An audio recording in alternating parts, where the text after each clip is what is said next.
And we are live. Good morning, everybody. What's going on? I hope your day's going great. As we get situated here and settle in to hang out for a while. Why does this thing seem like it's in a weird spot? There we go. I think that's a little better. What's going on? Welcome to Home Built Workshop. Welcome to Wednesday Live. About an hour or so of us hanging out, talking shop, talking projects. Let's see. Well, down here, one more thing. Live. There we go. All right. All right, let's see. Paul's here. Paul says, I see an upside down guitar in this pic. No, that does not make it right-handed. Good morning, Paul. I'll show you this. It's a whole, it looks like a guitar factory around here right now. Sam's here. Sam says, hello, everyone. With the wave. What's going on, Sam? And Michael says, almost noon, everyone. Yeah, I mean, if you're on the East Coast, it is almost noon. It's only 9 a.m. here. Bearded Viking, what's up, man? The Skull. Good morning, or almost afternoon, depending on where you are. What's going on, dude? Right on. Right on. Everybody's kind of getting tuned in here. Monastic Creations have some cool stuff. Right on. What's going on? Michael says the best way for a shop to look is like a guitar factory. It doesn't take a whole lot of guitar projects to make mine look like a guitar factory. I don't have a lot of space to go with here, but yeah, I got guitars here. I got guitars there. Well, it's really only two, but with the test pieces that I still have on the bench, it's kind of a disaster right now. But we'll get to that here shortly. I'll show you where I'm at on these projects.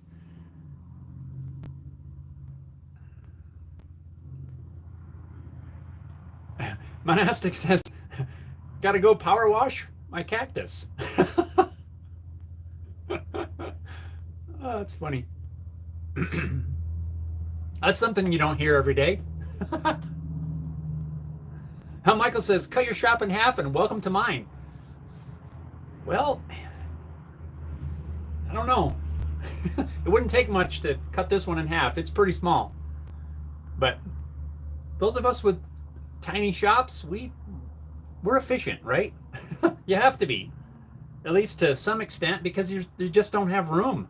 You don't have room to do a whole lot of activities. Not much room for activities, isn't that what they say?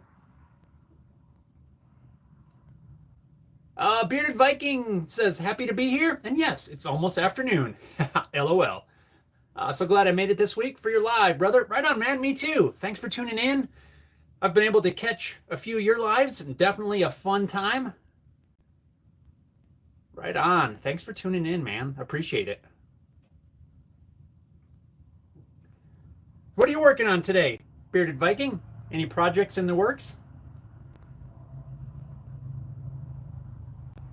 It's kind of cool. I've been able to catch a few of your lives. They just happen to. I've been out here quite a lot, working on stuff, and I'll just have maybe something playing on YouTube while I'm sanding away or something like that, and it'll just pop up and say, "Hey, you're live."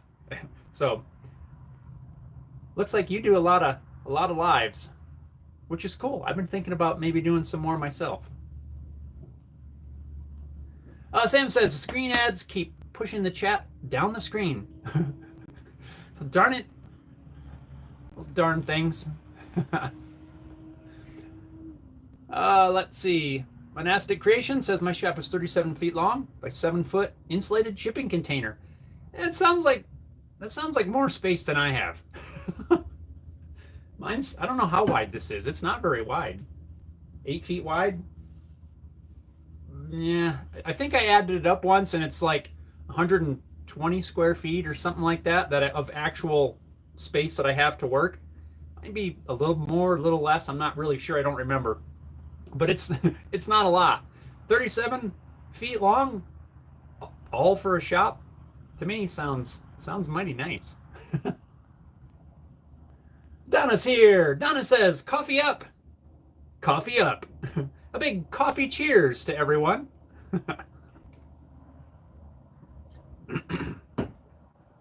It's good stuff this morning. I think I put a little extra sugar in there than I normally do, and it's pretty tasty.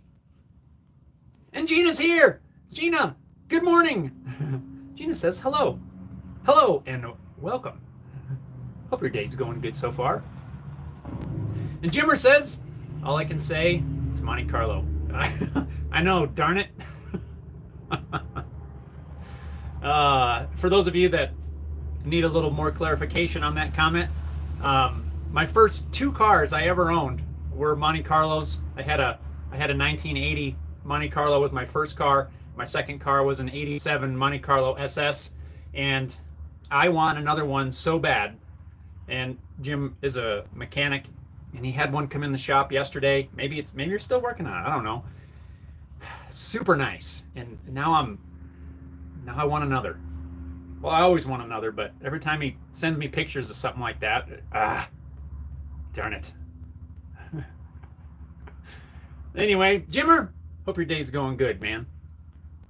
Harry Dude's here. Harry Dude says, "What's up? Hello, everyone. What's going on, Harry Dude?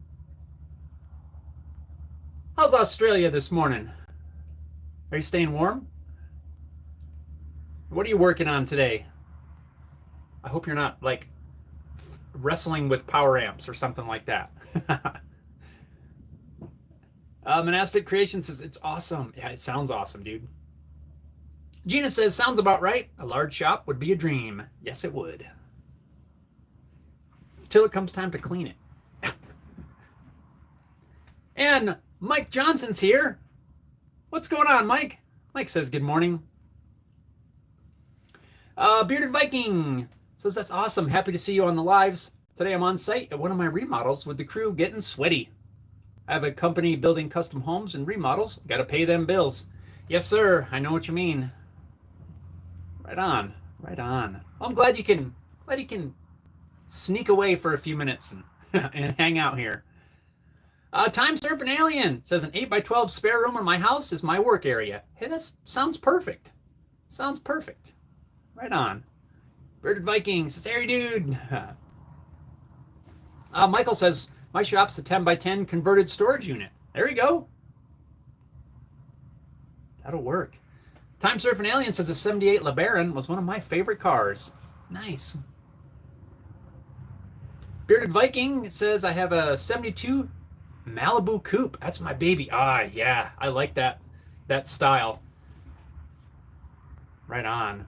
I like the Malibus all the way up to what they were just about a G body, like 78, 79, maybe 80, 81. I'm not sure. I like them all the way up to that style. I don't remember when they changed the style, but I think it was somewhere around there.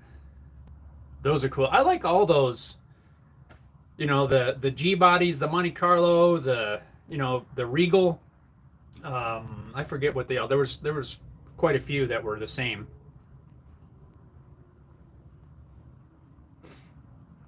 Yeah, those are my favorites. I got to get another.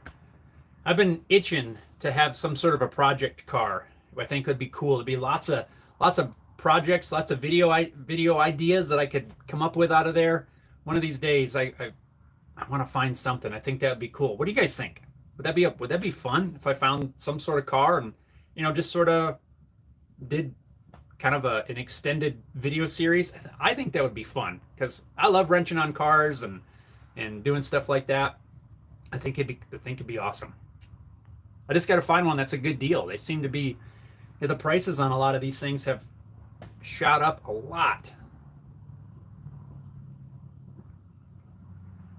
Big Mac's Woodworking. So the only thing good about the heat is I'm dropping weight. Oh man, it has been toasty here. I was out here yesterday evening, even after the sun had already it hadn't completely set, but it had dropped down.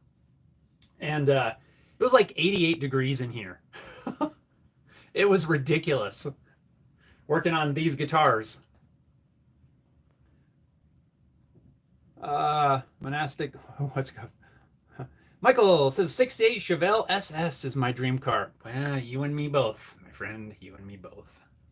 And Sam with the super chat says towards coffee or G-strings. Not that type. Not that type. I know what you mean, Sam. Well, thank you. Thank you, Sam. And we definitely got to keep the coffee going here. Right on. I appreciate it, Sam. Thank you so much. And now I have to try to press the button 38 times. I don't know why it doesn't work sometimes. I'll get there. I don't give up till it works. Then we're going to jump into what I'm working on here. I want to show you the progress on these bass guitars as soon as I press this button. Why won't it not let me press the button? Darn it. Come on, you. I'm working on it, Sam. I've pressed it like 48 times. It keeps just wanting to refocus the camera. All I want to do is press the button. That's all I want to do. I can't. It won't work. Oh, boy. Well, can't say I didn't try. Anyway, Sam, thank you. Thank you for the super chat. Harry dude says it's cold here right now. 1:08 a.m. Working on site. Cursing a lighting desk with a fragile circuit board. Oh, man. Well, I'm hoping you're inside anyway, where you can sort of stay warm. There's a fly in here. Bearded Viking says, yes, sneaking, eating lunch. Timing was perfect. Right on. Bearded Viking, Big Macs. Right on. Monastic Creation says, was gifted a trailer and the supplies to make a wood shop. Really sweet setup. That's awesome. Right on. Let's see. Paul says, my shop's 10 by 16 shed in the backyard. Just need to get up my butt and clean it. Isn't that the worst? That is the worst. Big Mac says, what's up, Daniel? Right on. The Bearded Viking. Time Surfing Alien says, my brother-in-law had a 68 Malibu. That was awesome. Yes. Bearded Viking says, 81. Yes. Boom. Haha. I was right. Monastic says, I had an SS Malibu. Regret selling that. I regret getting rid of all of the ones I've had. Even though I grew up in the East Coast, as some of you know, the Northeast anyway, in Pennsylvania, things rot out really fast. Like frames rot out, all that stuff. It's really hard to keep something from just rusting away. That's one nice thing about out west here. Cars don't really rot out, which is pretty unbelievable, really. So I got to find one out here. Bearded Viking says, the 68. Beautiful. Jimmer says, Jeff and I raised holy heck with the 80 Monty and the 80 Diplomat. Then it was the 87 Monty and the 82 New Yorker. Yes. We, yeah. There was many a burnout patch laid. Bearded Viking says, sure, I'd watch. This is awesome, Jim. Monastic Creation says, big time monsoon storms in the Sonoran Desert. Oh, man. I hope you don't get flooded out or something. I hope everything's good through the monsoon season. Mike Johnson says, 72 Super Beetle. Make an electric conversion. Yeah, that would be interesting. Paul says, get an old 63 Ford Falcon. They make cool sleeper hot rods. Yeah. Time Serpent says, heat advisory 3 days in a row here. I think we've got one too. I think we've had them for a couple days. I don't know. I don't follow them too close.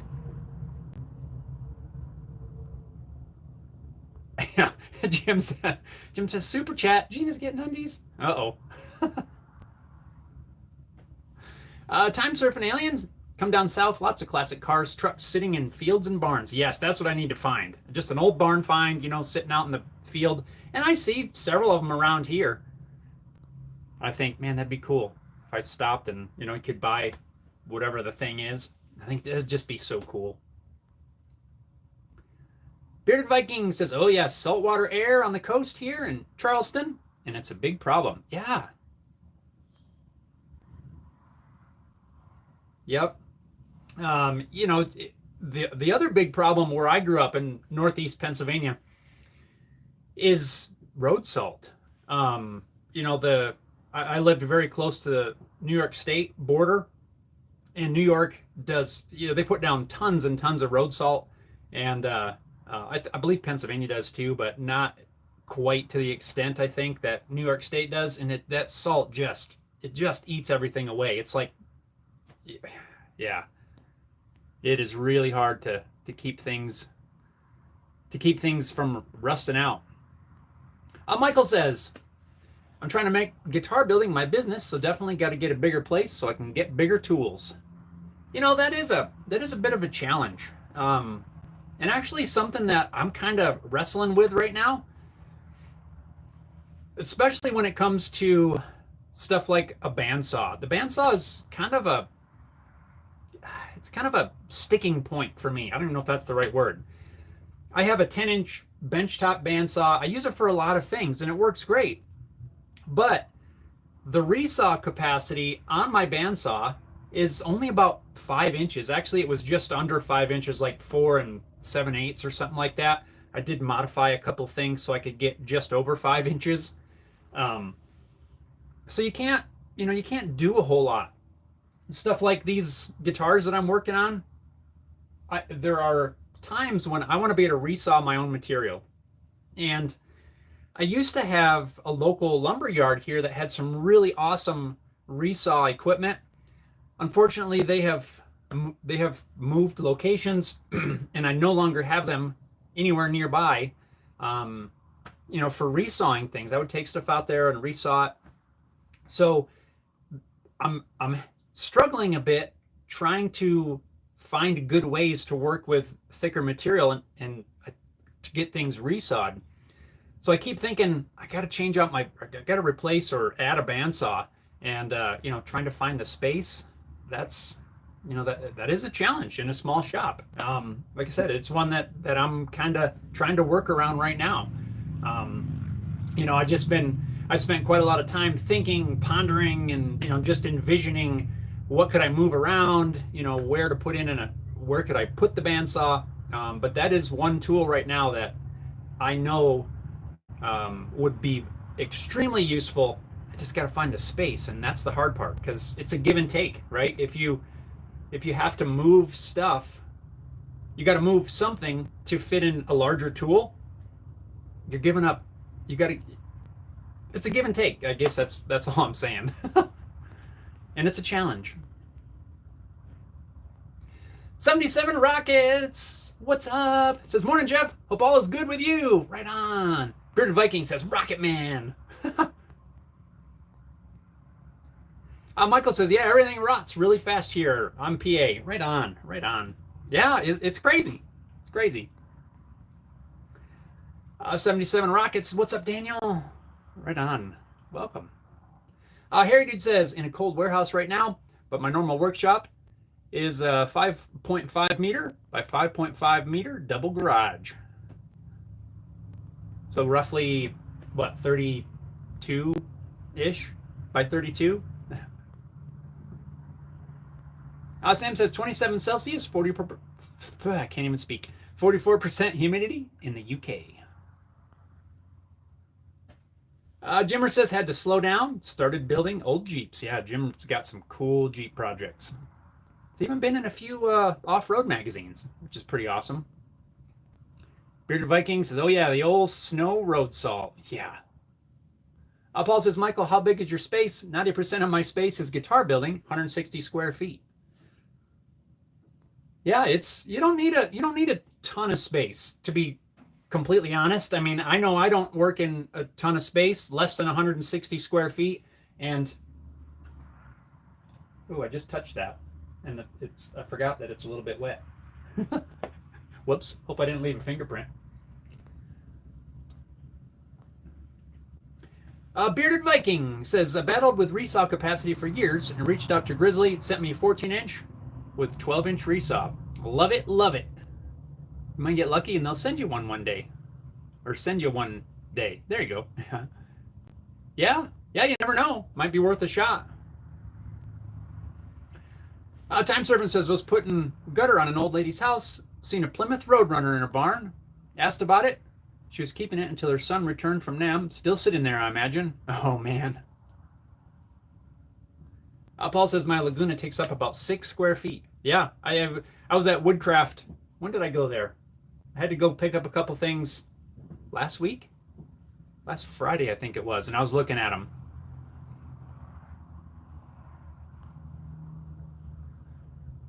Yeah, they actually have a sale going right now for the month of August. Laguna, is it all Laguna? I think it is all Laguna products at Woodcraft. I think it's like a 10% sale. I think it's the only time the year they do that. So if you want to buy one, I think August is the time to do it. Like the 9th to the 19th, I think they said. But the guy at Woodcraft did tell me that you can pre-order basically, so you can get the discount right now and get it when the sale actually goes on. I think it's the 9th. You'd have to check out Woodcraft and see. Paul says, it's a lefty. No need to worry about scuffs, imperfections in the finish. Poor lefty. It's okay. It's okay. You're going to be all right. I know. Don't listen to that, Paul. Anyway, we're like 20 minutes in. I haven't even showed you what I'm working on yet. So let's do that. Let's see if I can scoot this back a little just so maybe you can see things a little better. Of course, then I won't be able to reach it, but I'm going to grab this other one that is dry. And Paul, this ought to make you feel a little bit better. So here is the righty, the righty ST4 Haley Guitar Subtonic bass guitar. Got the finish on there. It is dry. So far I'm pretty happy with this finish. I've been playing around, trying to understand it and figure it all out. It's one I haven't used. Well, I haven't used this particular one before, and I should have done some more testing, but I said to heck with it and just jumped right in. So this is where we're at. Got the finish on there. I really like it. It's kind of just a satin gloss to it. So far, I'm really liking this finish. This is, let me show you here. Let me set this guy down. A righty Paul. So the finish I'm using is this Osmo top oil. Now I've used Osmo oil before, and it looks cool. It feels cool. This one, this particular top oil, I have not used before. I've not tried this, but in doing some research, from what I can find, this top oil it's supposed to be like the most durable Osmo, water repellent, wear resistant, made for like countertops and stuff. I figure if you can put it on a countertop, where you're going to be doing, all sorts of different things on there, I would imagine it should be just fine for a guitar. Being water repellent and all that, should hold up to like, perspiration or whatever a guitar might see. So that's what I'm using on these. I'm going to use it on the neck as well. Speaking of necks, here's a neck for one of those righty guitars. So this one actually goes with this body. I'm holding it up like you can see, but you can't because it's all out of frame. I was hoping to have the finish on these necks for the live because I was working on these yesterday, but I got to the point where I'm ready to finish shaping the ends of the neck. See, I don't know if you can tell this. See if I can get this in the right light. When I cut this on the CNC machine, I left the top cut so it didn't cut to the final depth. I left some material there. That way I can finish shaping these in by hand. But I was going to start doing that, and I realized, I got to put the side marker dots in. So I didn't want to remove this square edge yet. So I'm waiting for the side marker dot material to show up, and that put me a little behind on the necks because apparently I ran out and I had to, well, I ordered more last week, the side dot markers. So I'm waiting for those to show up so then I can get those installed and then finish shaping everything. We'll get the finish on there. So what I wanted to do for the live is to have one kind of just bolted together so you could see it with the finish and all that, but I guess this delivery is taking longer than I expected.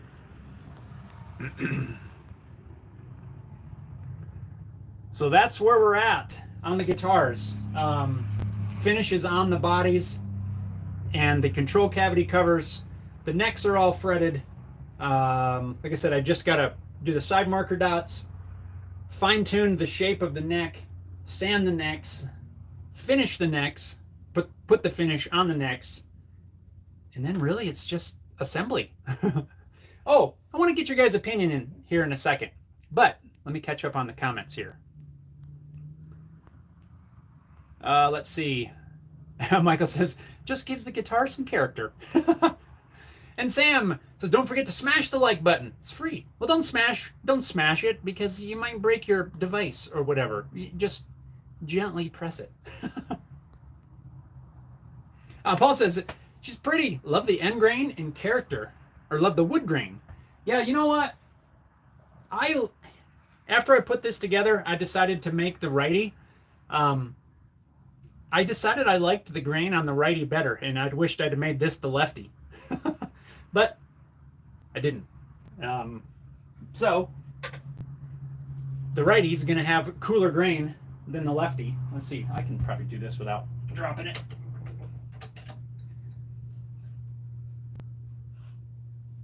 So the grain on the lefty is pretty cool. You can see, especially where the glue line is.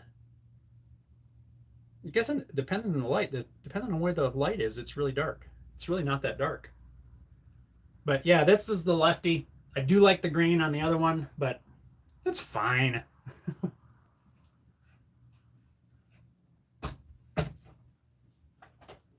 Stay.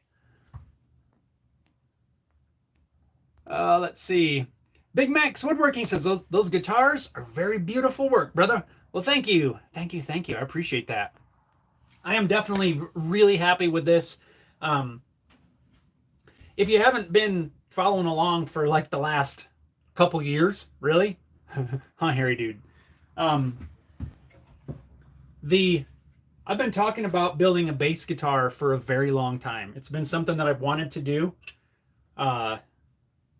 And when I got my CNC machine 2 years ago, year and a half ago, I decided that this was going to be the first guitar project, the first all CNC cut guitar project. This is just a little bit of backstory so you guys know how long this has been in the works. And so there was a lot I had to learn. I had to completely model the guitar in the CAD software. I had to learn how to do all the cuts, all the programming, all of this stuff. And I've been prototyping, testing for months, really. I spent a couple months at the design stage, a couple months at the testing stage, and it is really, it's unbelievable to me that I'm at the step where I am now making the bass guitar that I've been talking about for years.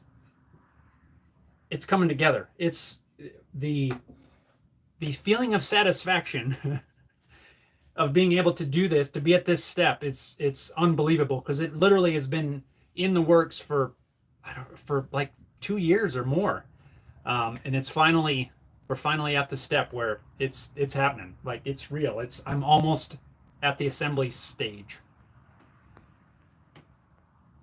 And Robert's here. Robert says, hey, guys and gals. Harry dude, Subtonic. Yes, it's happening. Michael says, so what's everyone's choice when it comes to neck joints? Dovetail, mortise and tenon, bolt-on, or butt joint, bolt-on, or whatever other neck joints there are that I don't know about. That's a great question, Michael. There's a bunch of different ways. I'm guessing you're talking to about acoustic, maybe. Um, I've built two acoustic guitars. Both of them are a bolt-on mortise and tenon design. So you have the mortise and a tenon. You know, the mortise is in the body, the tenon's on the neck, and then there's threaded inserts. I mean, you can do the T nuts. A lot of people do, but I use threaded inserts into the tenon, and then it bolts on through the body. That way, so far, like I said, I've only done two, but it's worked out great. I haven't had any issues. I've not done a dovetail neck joint myself, so I really can't speak to that.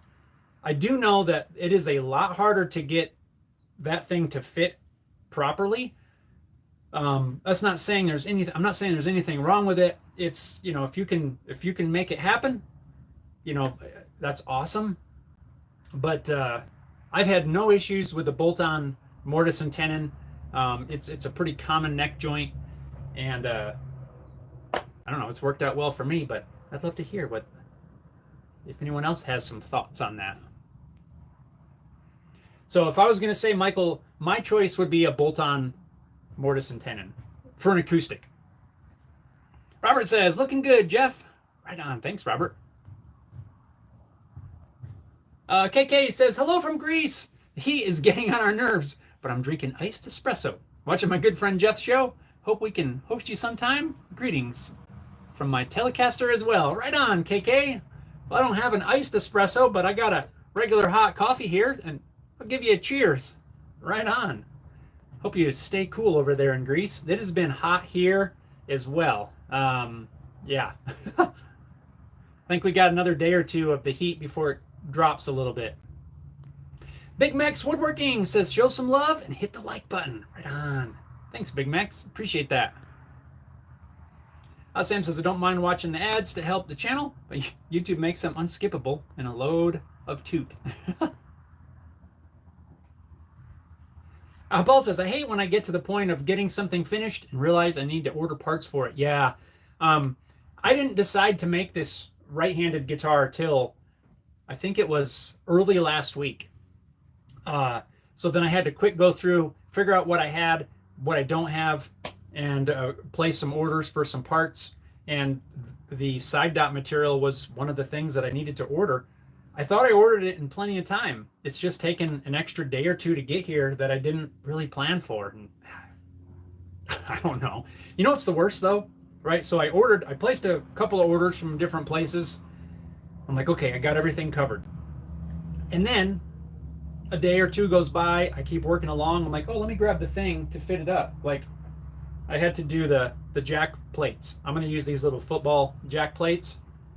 I knew I had some of these, but the only ones I have are black, and I'm doing chrome hardware.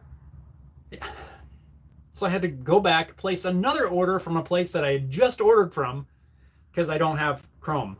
So I've been using a black one as a test fit, but that's what bugs me. Like, I'm already paying shipping because I ordered from this place, but now I got to go back and order from this place again and pay shipping again. It's terrible. Big Mac says, I know that feeling, Paul. Time Serpent says, hit it 3 times to make sure it took. Right on. If only it worked that way. Sam says, I got the DeWalt T-Stack cooler box on trolley for this heat.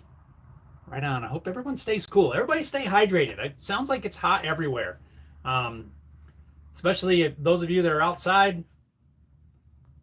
Bearded Viking, you guys stay safe in the heat. Hydrate and all that good stuff. KK says, since I'm thinking of buying this bass as a gift for my son, will you sign it for me in the bridge? Absolutely. Did I miss? Right on. Very nice work. Congratulations, my brother Jeff. Thank you. Thank you. Thanks, KK. Yeah, shoot me an email. Paul says, I've done bolt-on and glue-on. Depends on the guitar. Michael says, yes, acoustic. Sorry. I have made too many electric guitars. Or haven't made.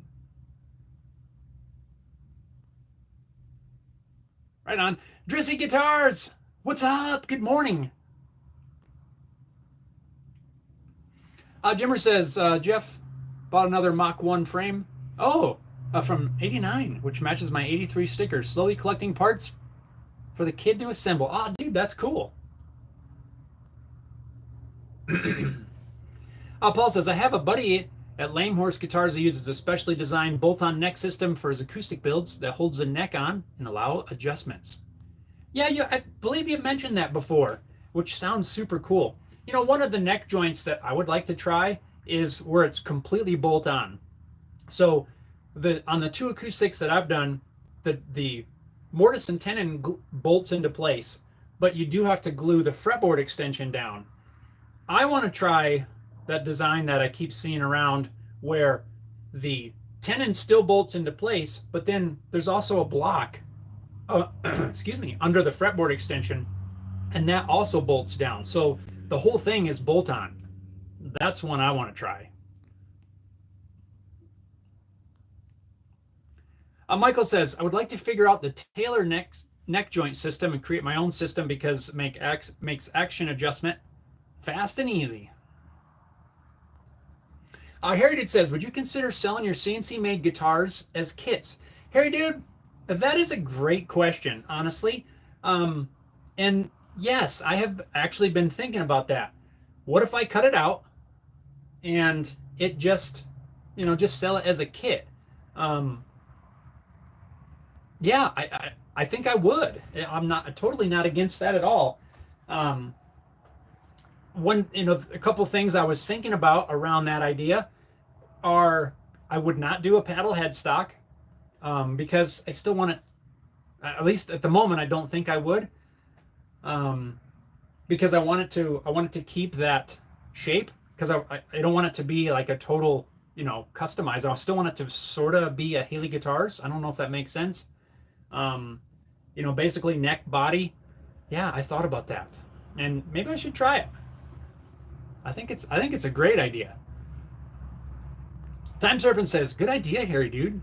Yeah, it's actually one I have been thinking about that. Paul says, Scar My Guitar tried the kit idea. He sold a few, but it started costing him too much to continue. Really? Sounds like he wasn't charging enough then. I mean, I don't know. I don't know the details, but I think if you priced it correctly, I think I don't see where, I don't know. I heard it says, or made to order, customer specifies options, radius, wood, all that. Yeah, totally could. Time Surfing says, shipping is outrageous. I know. Even just for a handful of guitar parts. I'm like, really? That's cost that much now? But it seems like, every couple of months I hear that, they're raising the cost of postage. I'm like, well, crazy. Let me show you. Yesterday, so I mentioned a second ago that I kind of got to a stopping point on this until I get the side marker material. But I got to thinking, this is a 32-inch scale length bass. I don't have a notch straight edge for a 32-inch scale length bass. Does anybody make one? I could not find a single 32-inch notch straight edge. So, voila. I made my own. Little project that I did yesterday. I'm going to edit the video together today. Really simple to make your own notch straight edge. Fits on there superbly. So, yeah, since this is a non-standard scale length, I got to thinking about that. I'm going to need this when it comes time to do the fretwork. So I just made a simple one out of some 1/8-inch aluminum bar stock, flat stock, and yeah, really easy to do. If you've never made one and you need a custom scale length, it really doesn't take too long. Use a table saw to cut the blade or to cut the notches and clean it up with a file. It worked awesome. The only thing that didn't work awesome was I tried to use the laser, to put like the Haley Guitars logo and the scale length and stuff on there. And for some reason I couldn't get the the black marking material to stick to the aluminum. So I don't know if this has got like a lacquer coating or something on there or what, but custom notched straight edge. So that'll be the quick project coming out this weekend. Yeah, it's kind of a fun little project. A little break from the guitar as well as letting finish cure and knock one of these guys out.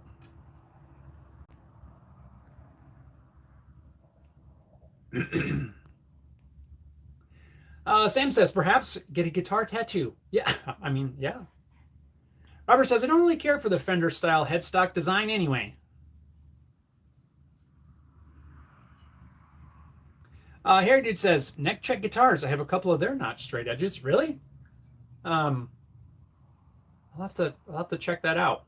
I checked a handful of different places that I'm aware of, and I could not find a 32-inch notched straight edge. So yeah, I'll have to have a look at that. Actually, it's really easy to start to make your own, especially if you use aluminum, because I don't know if you're not aware, you can cut aluminum using your woodworking tools. You can use your table saw. Yes, it might be a little scary the first time, but it does work, and it works actually quite well. So really, there's not even any measuring. When I laid this out, I'm going to use the flat side. I laid it roughly on the center line, and I just put a mark on either side of the fret. And then that gave me some lines to line this up, cut on the table saw. And I did have to go through with a file and open them up just a little bit because I'm using a thin curved table saw blade. But yeah, it worked awesome. I went to the hardware store yesterday, found a piece of aluminum flat stock. In order to make sure it's straight, I took it over to the section where they have the levels, and I held it on several different levels, just to make sure that everything's nice and straight. And I couldn't see any issue. So, and really the only thing that matters is that flat edge. Where the notches are, you don't have to do any special math, because all the notches are for, in case you're not 100% sure, all the notches are for is clearance for the frets. You're not using this as a precise locating tool or anything like that. It is merely to allow you to set it down onto the fretboard. So it doesn't matter if these are a little bit wider. There's a fly. Get off me. So it's not a precise measuring tool. The only thing that matters is that flat edge. So if you've been thinking about making one, kind of a fun little easy project. And a very useful one too. Jimmer says, guess you better start selling Haley Guitars tools also. Yeah. Thought about that as well. Time Surfing Alien says, I use an aluminum yardstick. Yeah, that would work. That would work really well. Excuse me. What in the world's going on here?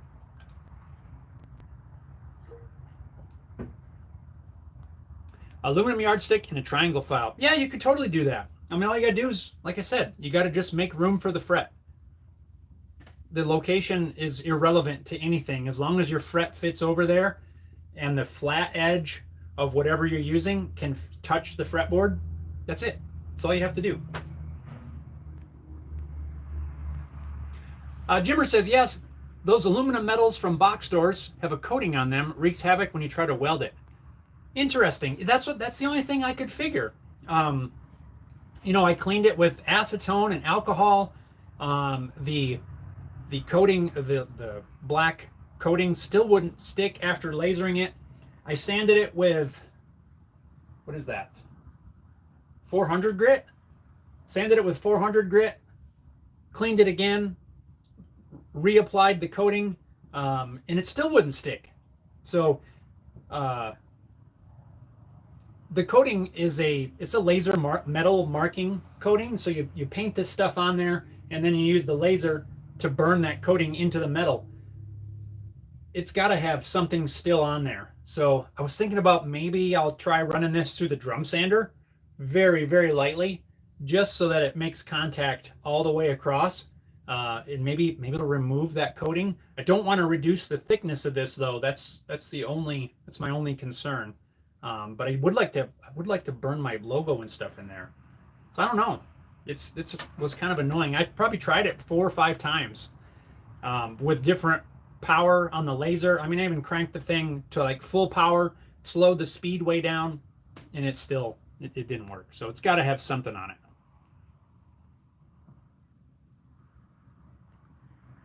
Mike says, yeah, can't find it? We would expect you to DIY it. That's why most of us are here. Yeah, that's the thing, right? And that's one thing that I mentioned in the video. I don't have a problem buying a particular tool to do a special task. But when there's stuff like this, you can't find it, you just make it. And that's where things really get fun. At least for me, and I know a lot of you, right? We just do it yourself. Do it yourself. And really, for the cost, I mean, you can make every single scale length you can imagine, really. I think where it would be a little bit hard using the method that I used would be if you didn't have that scale length on hand. Like I said, I just laid this on the neck and made marks where each of the frets were because I already have a neck with frets in it. But starting from scratch would be a little trickier, but it's so easy to make. I probably spent, I don't know, an hour maybe between cutting it, filing it. Well, probably 3 hours actually when it came time to messing with the laser. But to get it to just this step, it doesn't take very long. And it's totally worth doing it. Just make sure that the stock you're using is flat. That's the biggest thing. And yeah, we got to DIY it. That's what we do around here. Robert says, I guess I should clarify the Strat type headstock is the one I don't care for. Telly is not bad. I agree with that, Robert. I do like the Telly headstock better than the Strat headstock. And Mike says, I think the blue painter's tape is important too. Yeah, well, I just, I don't know. I know what size it is, but what if someone else grabbed this and they wouldn't know? So that's why I was trying to laser everything on so it looked all professional. But it just didn't work. So just use blue painter's tape and a Sharpie. It's fine. Paul says, Michael, I have several headstocks that I use depending on the build. Heritage says, just checked neck check guitars, no 32-inch, but they have all the usual suspects. Yeah, see, that's what I found from the places I looked. Everybody has the same 4, 5, 6 different scale lengths, and that's it. So that's when we get to have a little fun, put on our creative hats, and just make something from scratch. Paul says, try wet sanding it. That might work. Yeah, maybe. I don't know. I might just sand it through the drum sander super light with, I think I have some 220 drum paper that I hardly ever use. And I might try that just to skim that coating off there. Heritage says, do it yourself because no one else is going to do it yourself. Yeah, they won't. Sorry, I almost got tripped up on my words there. Yeah, you're right. No one else is going to do it. So I guess you better do it. Now Paul says, try using mineral spirits for the wet sanding. Interesting. I think I've done some what have I used mineral spirits for? Tried that on something.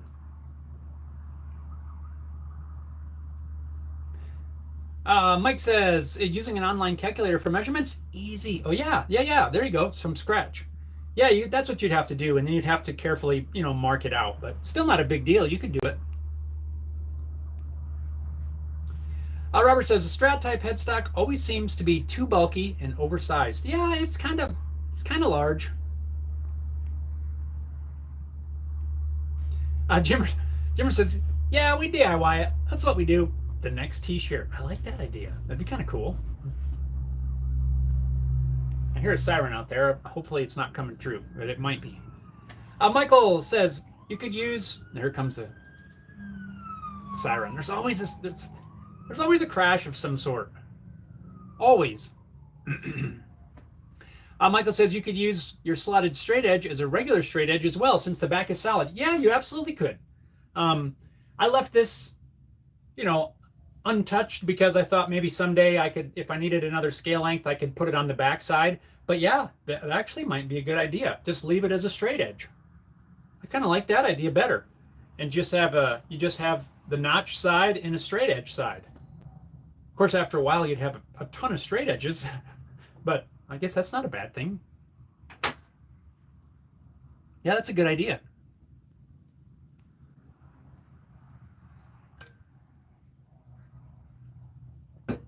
Paul says, if you go through the drum sander, use CA glue tape technique to attach it to a board. Will make the sanding easier. Yes, I agree. I was actually, even yesterday, already kind of looking for a board that I would use, and I got a couple around here that would fit on. Bearded Viking says, putting you on the radio Bluetooth, and we'll be listening while working. Right on. Right on. No worries. Got to get that work done. Get that job site taken care of. Tony says, morning, sunshine. What's up, Tony? Good morning. How are you doing this fine Wednesday morning? Mike says, I designed and 3D printed a replacement fretboard for a friend, older Harmony uke. Online calculator worked perfectly. So interesting. I need more. You 3D printed the fretboard and actually, did you actually use that fretboard as the final fretboard? I'm curious to see how that is holding up, if that's the case. It's good stuff this morning. Interesting. And so durability wise, first off, how did you attach it? Did you use epoxy to glue a fretboard to a neck? And how's it holding up over time? And what material did you use to print it with? Inquiring minds want to know. I don't know if maybe for a uke, I could print a fretboard.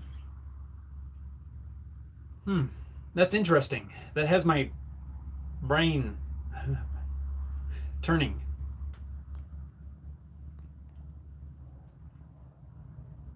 Robert says, Dan from the YouTube channel Guns and Guitars made his own notch straight edge. Yeah, I've watched quite a bit of Dan's stuff over the years. A lot of people have. I mean, it's not anything new and groundbreaking. It's something that I hadn't done before.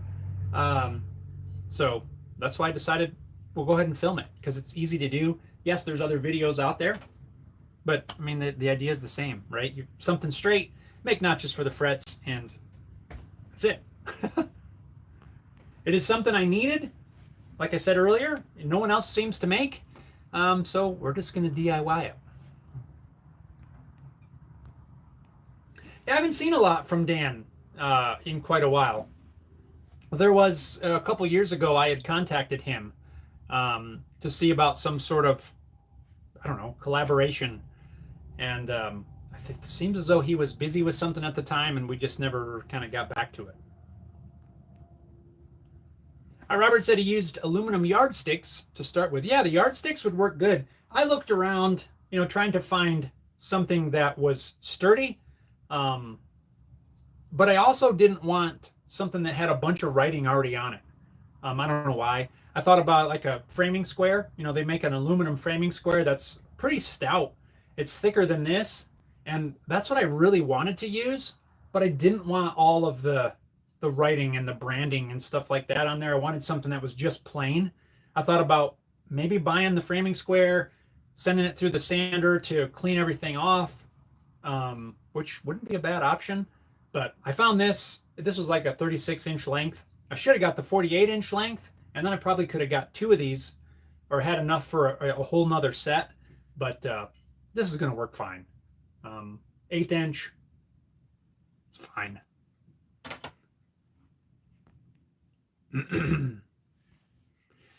Michael says, I definitely need to invest in a 3D printer. I keep finding things that a 3D printer would be great for.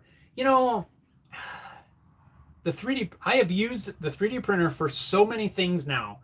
It is, at this point, I would say it's an invaluable tool for a lot of things. I mean, I don't do a whole lot of, well, I hardly do any of, printing the little trinkets and novelty things. Just about everything that I print is some sort of a fixture, a jig, prototyping some sort of thing. It is literally almost all I use it for, and it's awesome. The only downside is it takes so long to print things. Just a simple little piece, could take you an hour if it's a really small piece. But it's awesome. I use it to make little parts and bits, and I don't have anything right here on the bench. But yeah, it's a great tool, and I highly recommend, if you've been thinking about getting one, do your research, figure out what one's going to work for you and your budget and everything, and go for it. They're so awesome. You just have to pay attention to the kind of material, right? If you want to print in ABS, you might want to look at an enclosed printer. I want to print in ABS. Actually, I think I saw that. Jim says, or print emblems. Yes, I have some emblems that I need to make for Jim. I want to print them in ABS. But my printer is an open bed printer. It's not enclosed. And ABS does better when you can print it in a closed printer. So I'm trying to figure out the best way to do that. But just figure out, what kind of materials you want to use, all that sort of thing. But definitely, it's definitely worth having. Even if you get an inexpensive one, like mine. Mine's not a high-end unit. I use a Creality Ender 3 V2, not sponsored, but it works awesome. A lot of people get that same machine, and right out of the box, they start modifying stuff because they read online that they need to change this and need to change that. Mine is 100% bone stock. I did not change anything right out of the box, even though I read all these threads and posts of people saying, oh, you got to change this and you got to change that. Nonsense, I think. Set it up correctly, and it's going to work fine. Learn how to level the bed and all that, and it works awesome. I only level the bed maybe once a month, if that. The only problem that I had with mine is the extruder broke. It's made out of plastic, and a piece on it broke, so I replaced it. They sell a metal replacement extruder kit. I put that metal kit on mine, and it's been working fine.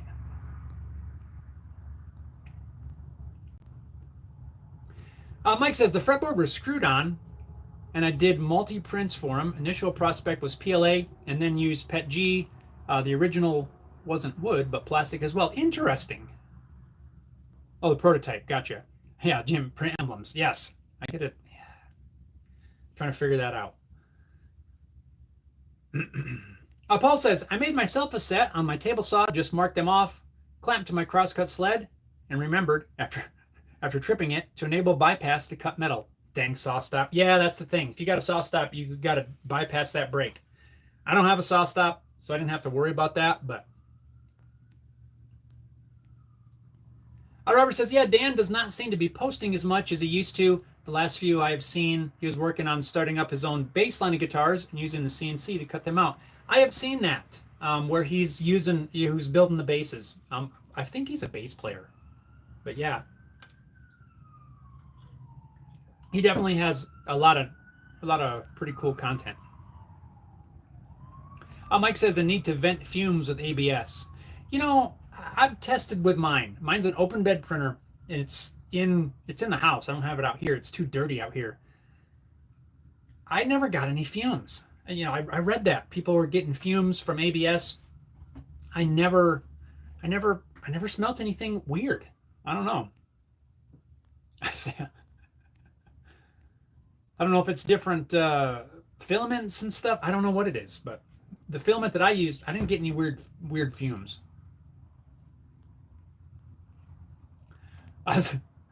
Sam says Jeff's a legend. It has to be said. Thanks, Sam. I appreciate it. I don't know about legend, but I'll take it. Oh, let's see.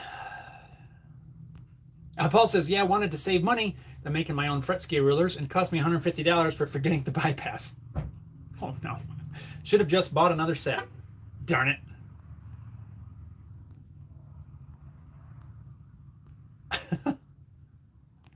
Mike? Did I miss something? Anyway. Oh, boy. Let's see. What's the plan for this week around here? I want to know what you guys are planning to work on. Like I said, these. I am hoping, if everything goes well, that at least this backwards one, according to Paul, will be making sound this weekend. I hope so. I hope my side dot material comes in today. I'll get the side dots installed on these necks. A little bit of sanding. Oh, before you guys leave, that's what I forgot. And like I said, I'm hoping to get this done. Before you leave, I want to know, I've been doing a little bit of testing. Now this is you gotta put on your imagination hat here, because this is not super clear, right? So I've been playing around with logo stuff. Now this one's a little wonky because it's a little off center, or it's a little, there's several burns in here. I am leaning towards putting the name across the top. But I also been playing around with putting the name here. It fits, the tuner bushings fit here. Everything is good. Which one do you like better? I know it's hard to see. Bear with me on that, but use your imagination. I like this one. Feedback. You guys can help me with the design. I keep going back and forth. I like this one. I don't know why. I thought I was going to like this one more, but I think I'm liking this. But what do you think?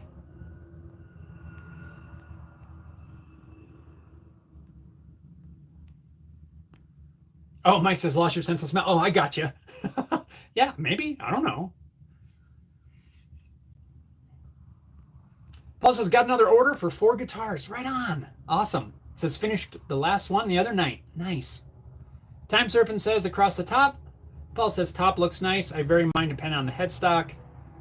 Harry Dude says, I prefer the logo readable in the playing position. I do too. That's the one thing that makes me think about this. That's where I like this one. But when it's sitting up or, on a stand or something, then that's readable. I don't know. So I got to do that. I got to put the logo on there. I've already got the laser files ready to go. I'm going to put, serial number and stuff on the back with the laser. I made a little jig that just sits on the laser. And then this will fit in there so I can keep everything lined up. So this was, several hours of playing around, testing things, but I'm undecided. I think maybe what I'll do is sand this down a little bit better. Do another burn where it's darker and I can really visualize it better. And just see, I'm not sure. I like this because it is readable when you're playing. And that's when I want people to be able to read it, right? When someone is playing an instrument, I don't know.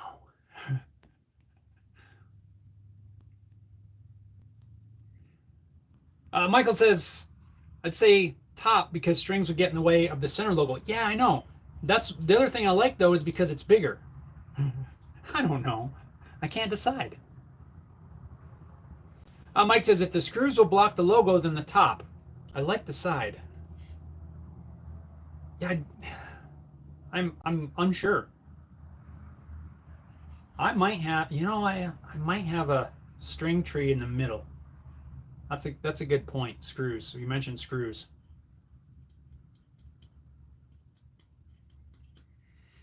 I've got string trees. Until I get one completely together, I'm not sure if I'm going to need it. I think actually, now that I think about it, I might. So that might make up my mind here. So it might be the top. Paul says, okay, gotta go. Right on, Paul. Have an awesome week, man. KK says, logo on top. Yeah. Time Surfing Alien says, diagonal.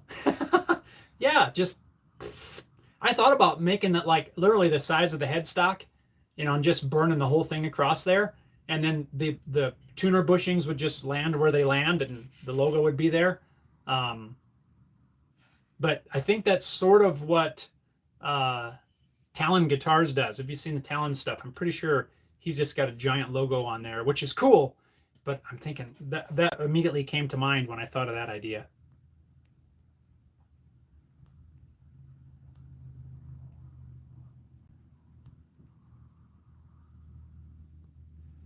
Big Mac says, what about the arm bigger? Huh?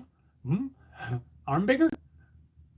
Heritage says, staggered height tuners, you shouldn't need string trees. Ooh, I do not have staggered height tuners. I didn't even think about that. I like that too.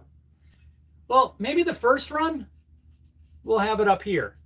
We'll see. Or maybe I'll just assemble it before I finish the headstock and just do a test run. And then I can just pull the neck back off and laser it on there.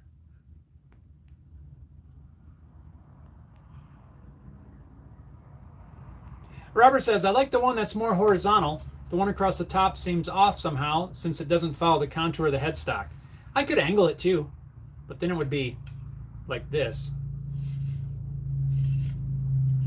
I could angle it. That's not a big deal. I actually haven't tried that. I wonder what that would look like. It'd be almost upside down when you're playing it. I'm just going to play around with it. We're just going to figure it out.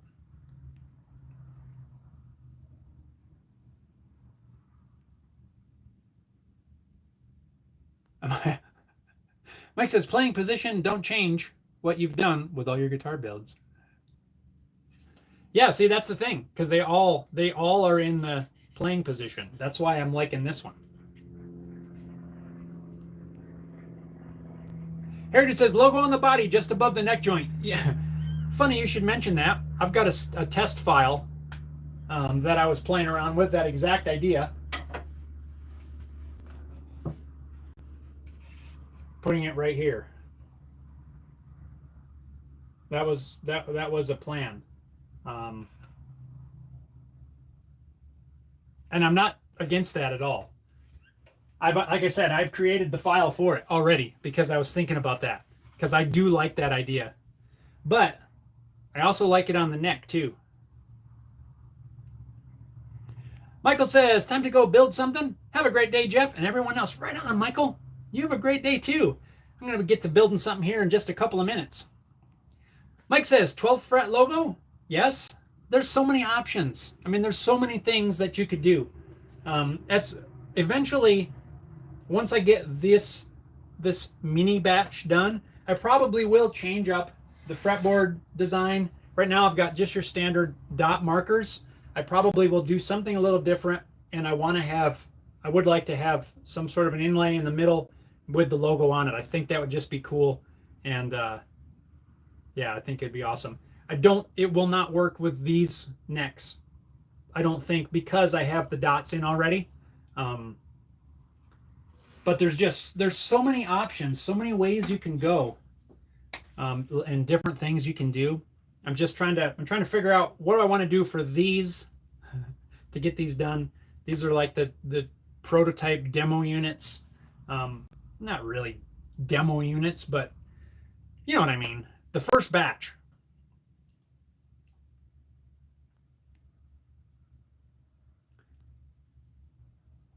Mike says, take care. Right on, Mike. You do the same. Harry Dude says, smaller logo horizontal. And like Mike said, 12th fret. Smaller logo horizontal.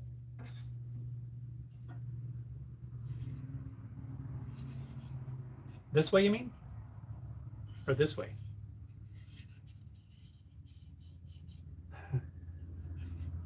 And 12th fret. I like the 12th fret idea, definitely.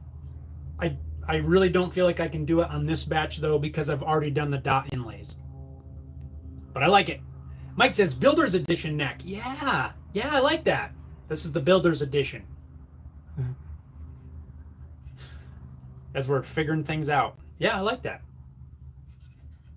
It's the ST4 Builder's Edition. Sounds more elite. Right on. Oh, here it says horizontal is in playing position. I like that. That is my preferred location. I probably will test it again, maybe play around with the size. just to make sure.